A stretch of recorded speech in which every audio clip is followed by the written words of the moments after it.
A paz do Senhor Jesus, irmãos e irmãs, eu quero te fazer uma pergunta. O seu corpo é um templo ou um playground? Eu vou repetir. O seu corpo é um templo ou um parque de diversões? Você sabia que essa era uma inquietação da igreja de Corinto? Você sabia que Paulo vai tratar disso na igreja de Corinto? É o que nós vamos ver hoje na continuação e na exposição dessa carta maravilhosa que Paulo escreve à igreja de Corinto. Quero te dar as boas-vindas mais uma vez, seja bem-vindo ao programa Evangelho em Foco, a TV Viva a Promessa. Eu sou o pastor Kennedy Matos e já quero aqui desafiar você a compartilhar essa mensagem com aquelas pessoas que precisam ouvir um pouco mais e aprender mais da palavra de Deus. Então mande aí no seu WhatsApp, mande aí nos grupos da sua igreja, compartilhe nas suas redes sociais, porque hoje nós vamos tratar de um tema sensível e importante. Aliás, não apenas hoje.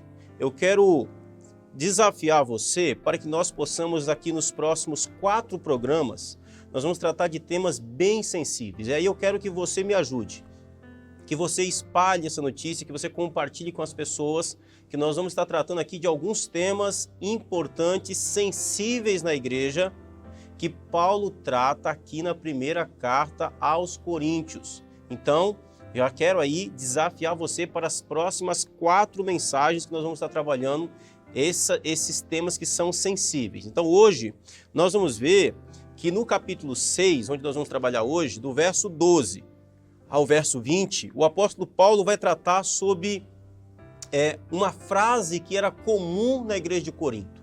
Eles diziam lá em Corinto assim, olha, tudo é permitido, eu sou livre, posso fazer qualquer coisa, em Cristo eu tenho liberdade, eu posso fazer do meu corpo aquilo que eu bem entender, aquilo que eu achar que é bom, que é prazeroso, tudo aquilo que me dá prazer, eu posso usar. Se algo foi feito para alguma coisa, essa coisa é lícita fazer. Então, capítulo 6, Paulo vai tratar sobre isso. Já no capítulo 7, olha que coisa, no capítulo 7 ele vai falar com um pessoal que estava na igreja de Corinto, que tinha uma visão contrária. Então, no que diz respeito à imoralidade sexual, tinha uma turma lá na igreja de Corinto que dizia que está tudo certo. Tudo é permitido, pode ter, se nós fomos criados com sexualidade, exercer a sexualidade pode ser feita de qualquer maneira, de qualquer jeito. Então eles diziam, tudo é permitido. Já tinha um outro grupo, que aí Paulo vai falar com eles no capítulo 7, que era o contrário, que dizia que não se podia tocar em mulher. Não, nem toque em mulher, todo mundo tem que ser celibatário, e aí Paulo também vai falar sobre isso. Percebe os extremos?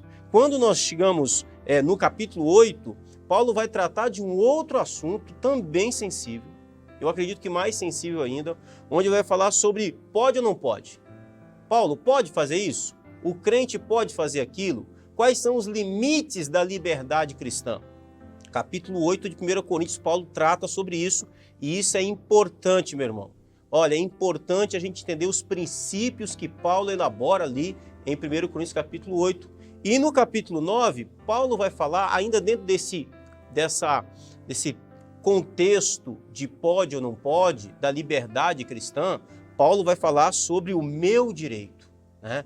Como é que a gente lida com esse negócio? É exatamente assim? Será que nós lidamos com a liberdade cristã exigindo o nosso direito? Capítulo 9, Paulo vai falar sobre isso e a gente fecha esse assunto chegando ali capítulo 9 e capítulo 10. Então, preste atenção, meu irmão.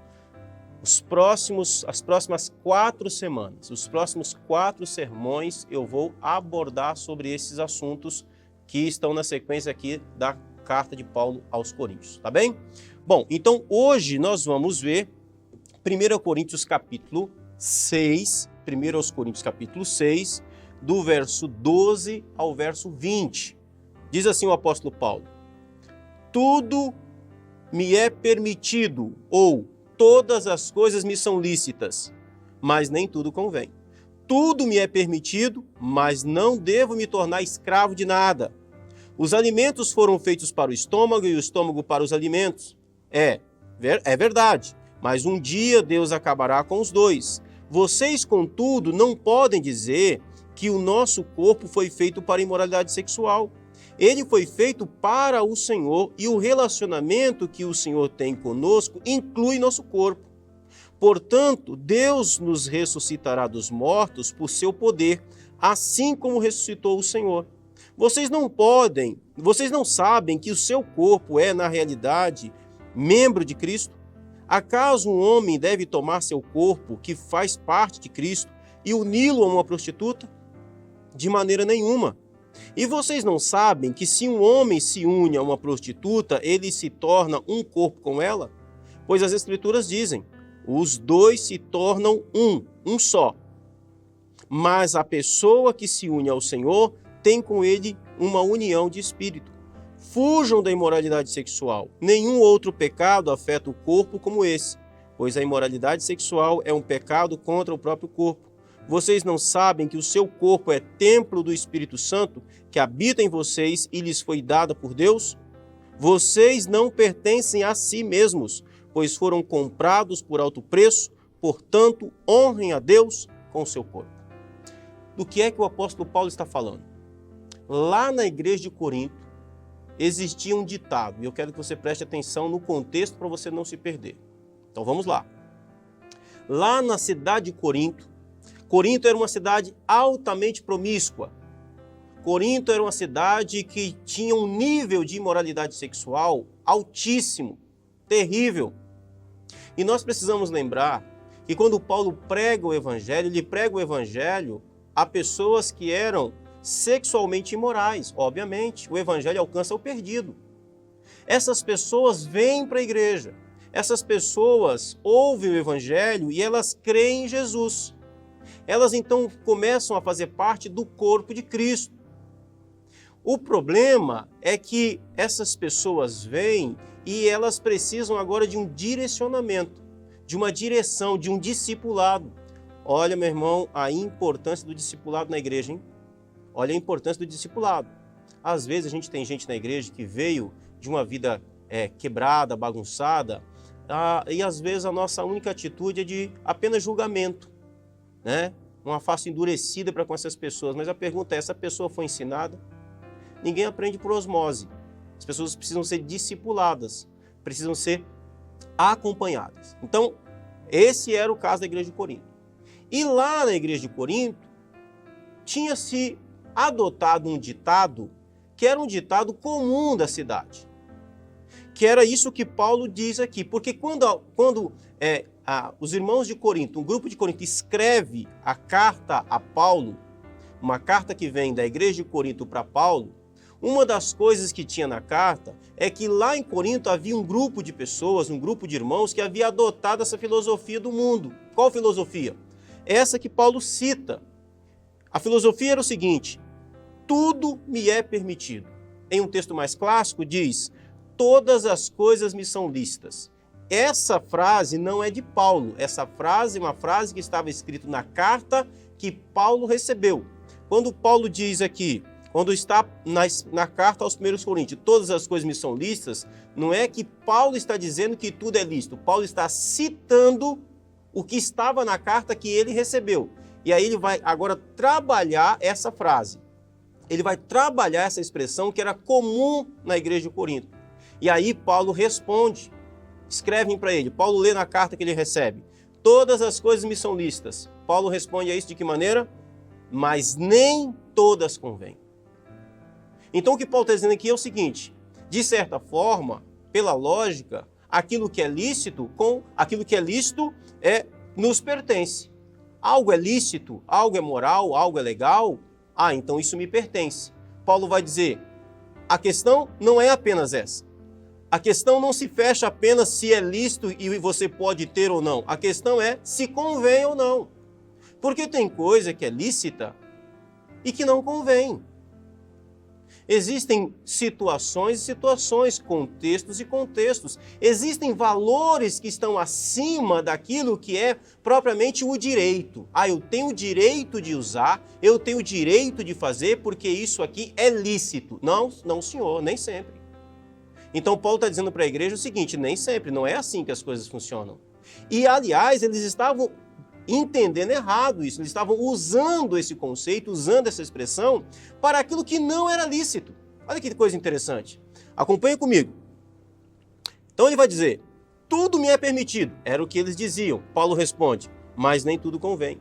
Eles diziam, tudo me é permitido, tudo me é lícito, todas as coisas me são lícitas. Paulo responde, mas não devo me tornar escravo de nenhuma delas.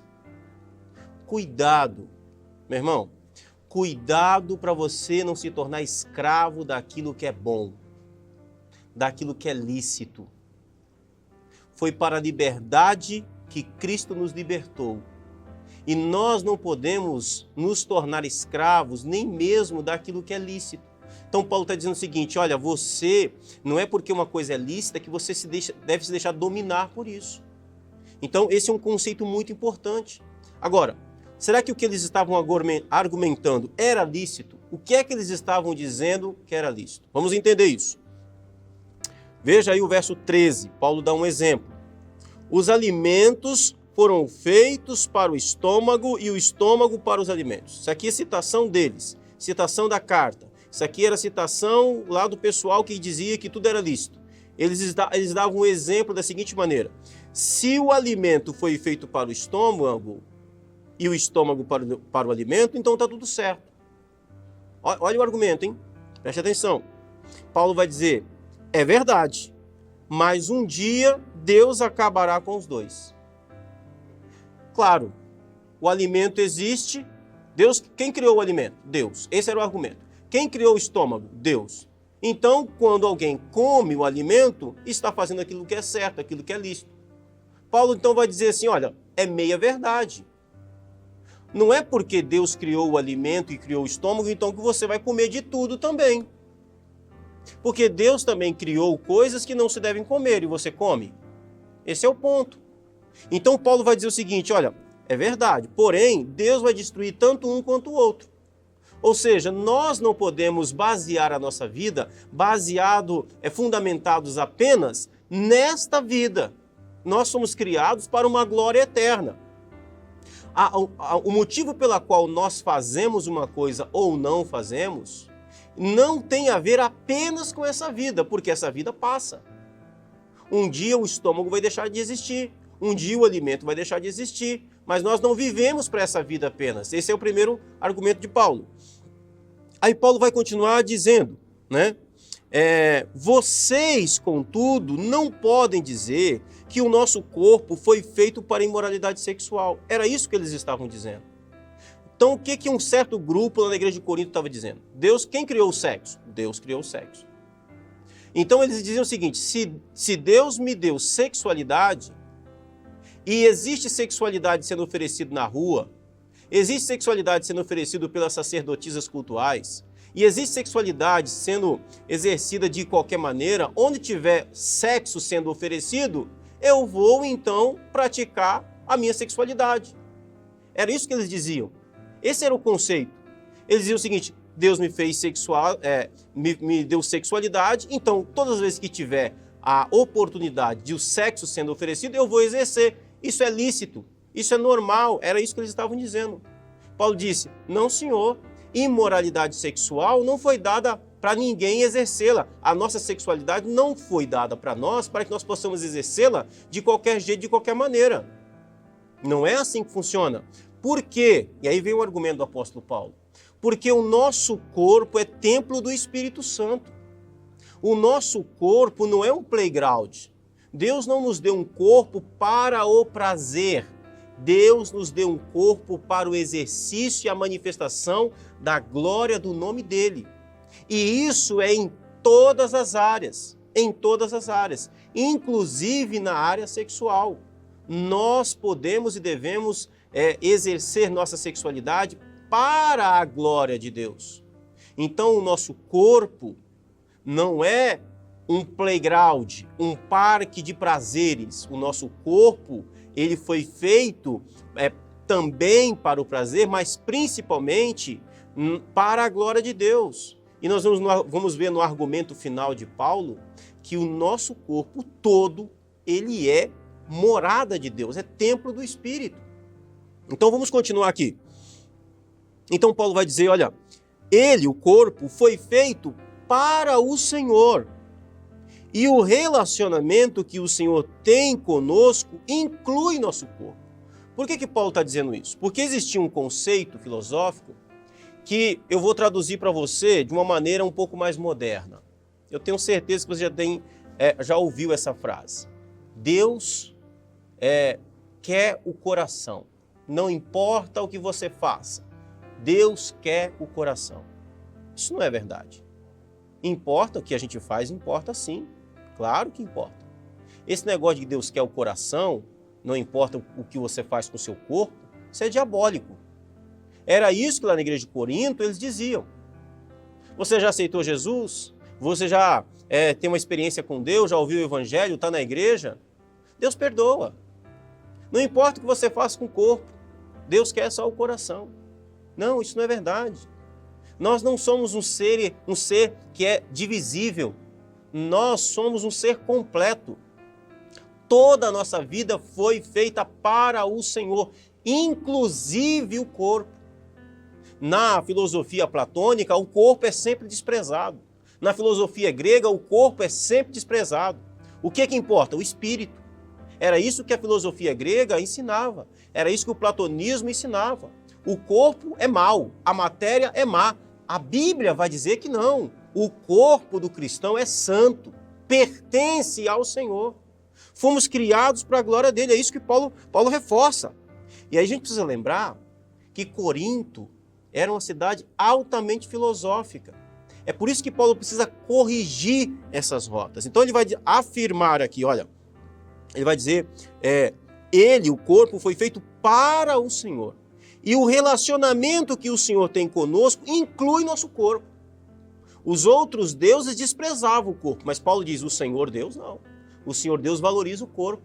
O Senhor Deus diz que prestaremos conta do nosso corpo. O Senhor Deus diz que nós precisamos cuidar do nosso corpo, da nossa sexualidade. Precisamos exercê-la dentro dos padrões que o Senhor estabeleceu para que ela fosse uma bênção.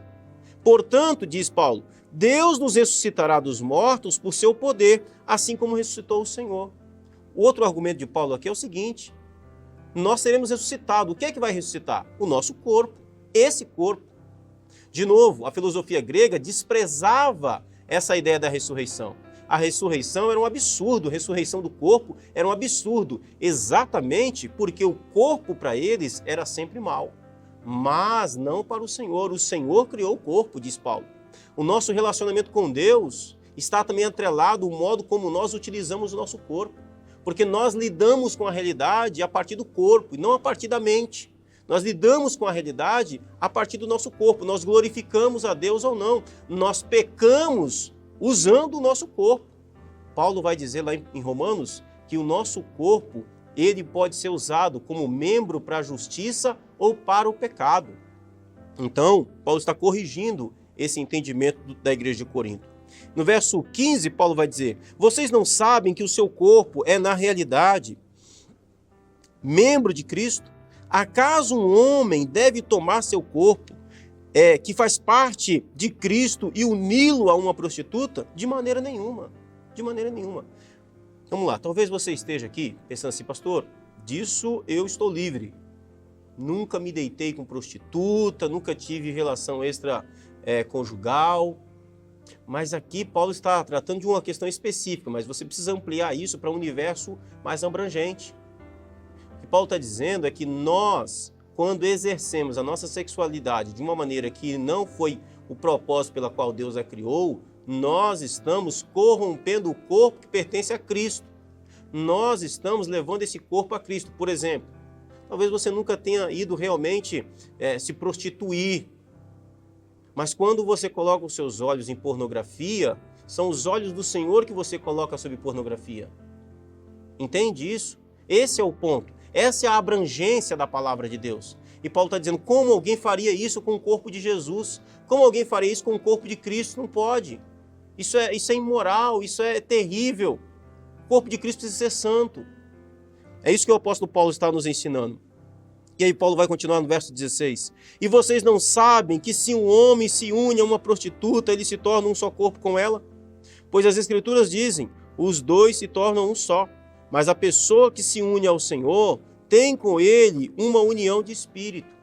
aqui Paulo está dando, na verdade, uma palavra um pouco mais dura. Paulo aqui está questionando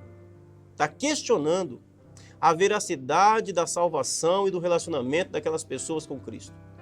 Paulo está dizendo o seguinte, olha, se vocês realmente estivessem unidos a Cristo, vocês não estariam unindo o corpo de vocês através do sexo com prostituta, com adultério, com nada disso, com imoralidade sexual. É isso que Paulo está dizendo. Se vocês estivessem verdadeiramente... Porque assim, ou você está unido a Cristo e a sua sexualidade está sob domínio, sob controle, e você a usa para a glória de Deus, ou você exerce sua sexualidade na imoralidade sexual, e então você não está unido a Cristo.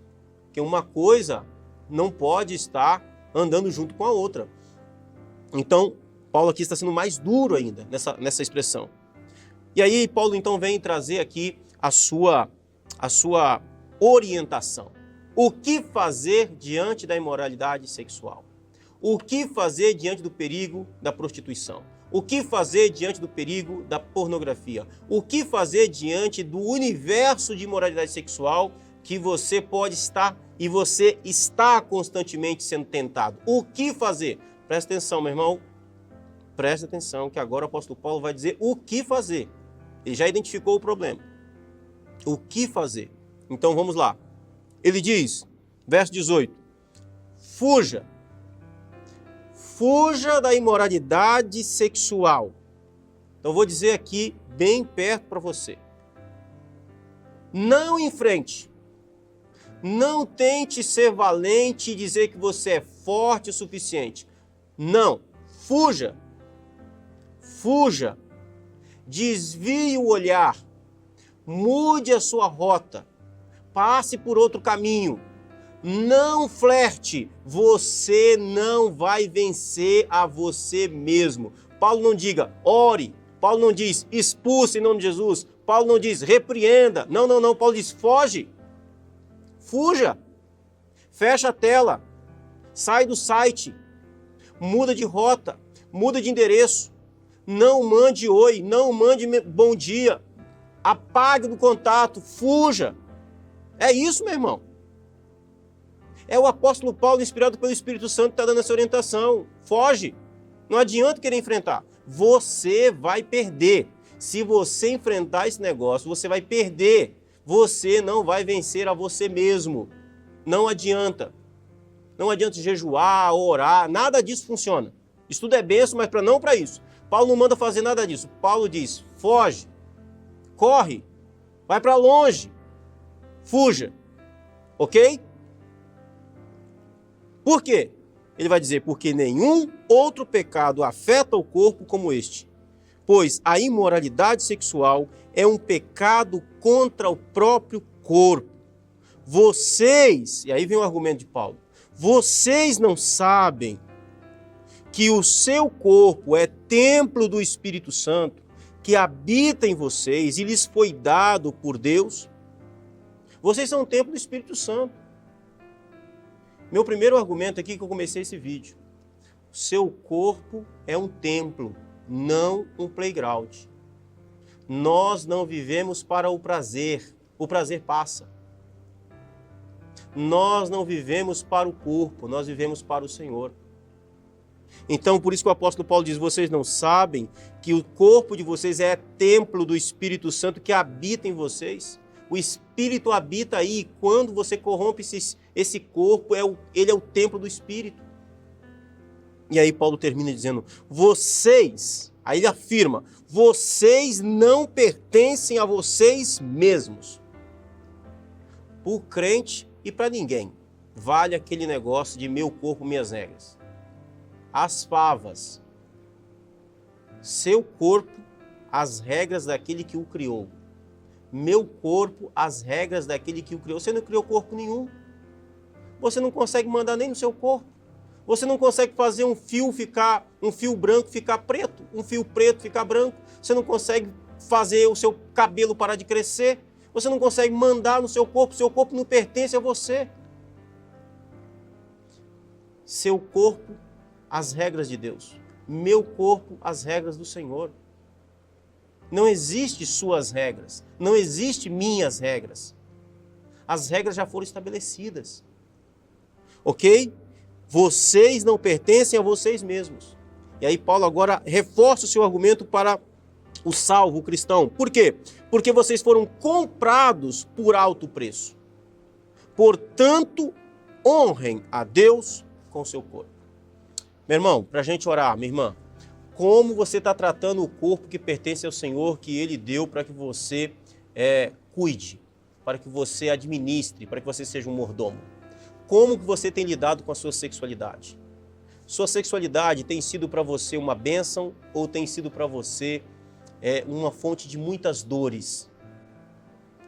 Sua sexualidade tem sido para você uma bênção ou tem sido para você uma fonte de culpa? Deixa eu lhe dizer uma coisa. Em Cristo, você recebe domínio próprio. Não existe nenhum crente que não tenha domínio próprio.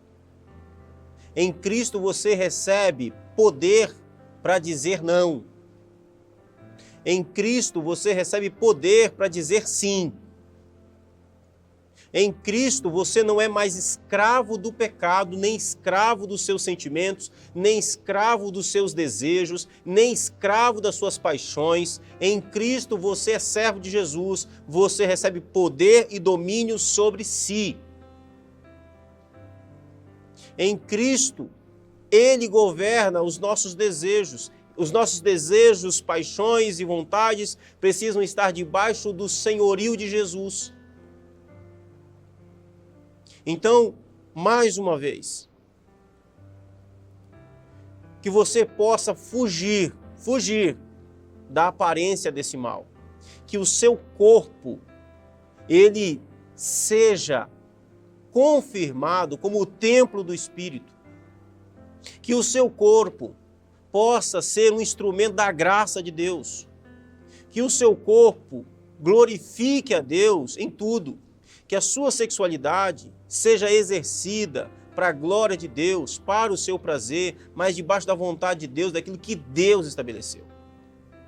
E se você tem enfrentado dificuldades com isso, coloque isso debaixo do poder de Jesus. Coloque seu coração, seu corpo, sua sexualidade, coloque debaixo da autoridade do Senhor Jesus. Coloque diante dele e peça para que ele te dê forças para resistir e fugir no dia mau. Vamos orar em nome de Jesus? Maravilhoso Pai, Deus Santo que estás nos céus. Nosso corpo foi criado para a sua glória, meu Deus. E nós queremos honrar o Senhor, vivendo de uma maneira digna, uma maneira que o seu nome seja exaltado. Queremos, meu Deus, exercer nossa sexualidade para a sua glória, para o seu louvor, e sim também para o nosso bem e prazer. Mas que seja dentro do teu querer, da tua vontade, Senhor, em nome de Jesus. Eu oro agora, Senhor, por aqueles que têm lutado, têm enfrentado dificuldades nessa área. Senhor, não é fácil. Deus, reveste de força para que ele possa fugir, para que ela possa fugir. Senhor, em nome de Jesus, não permita, Senhor, que esse casal de namorados se deixe, meu Deus, queimar, se deixe, meu Deus, se corromper de maneira alguma, que eles possam entender, meu Deus, que até aquele dia do casamento, o corpo deles, a sexualidade deles pertence a Ti e estará mesmo depois debaixo da Sua autoridade. Pai Santo, em nome de Jesus, derrame Sua graça e Sua bondade sobre nós, nós te pedimos e te suplicamos. Amém e amém. Querido irmão, irmã, e aí? Você curtiu essa palavra? Você gostou? Deixa aqui nos comentários o que você achou, a sua opinião. Eu sempre leio todos os comentários, sempre. Aliás, eu quero mandar aqui um abraço muito especial para os nossos irmãos do Nordeste. Nós estivemos na Assembleia Geral em Aracaju e eu pude encontrar vários irmãos. Então, aqui o meu abraço, o meu carinho para os irmãos ali de Aracaju, de Pernambuco, do Ceará, da Bahia, tantas pessoas que eu pude ver ali, que eu pude encontrar, o meu carinho por vocês, o meu respeito por vocês. Muito obrigado por vocês acompanharem o programa. Se eu encontrei você lá, bota aqui embaixo nos comentários o seu nome, fala que a gente se encontrou. Um abraço para vocês e Deus abençoe a vida de vocês. E a minha alegria é poder ter o feedback de vocês, o retorno de vocês, que esse programa, esse trabalho tem trazido edificação à sua vida despertamento de alguma maneira. Deus abençoe a sua vida em nome de Jesus. E eu quero aqui fazer um desafio para você. Você já é um parceiro desse programa? Se ainda não é, então seja um parceiro, seja um amigo da missão. Entra aqui, ó, tem todas as informações, QR Code, para que você possa nos ajudar nessa parceria. Amém? Semana que vem nós vamos continuar e a semana que vem nós vamos falar sobre 1 Coríntios capítulo 7, onde o pessoal lá dizia o seguinte: não toque em mulher. Não, de jeito nenhum. Sexo é pecado. Não pode ter relação sexual. Será que é isso mesmo? O que é que o apóstolo Paulo vai orientar esse pessoal? Outra coisa, como é que a gente lida com o casamento? Como é que é essa questão? Paulo vai tratar sobre isso, tá bom? Então, semana que vem eu espero vocês aqui em nome de Jesus. Forte abraço e até lá.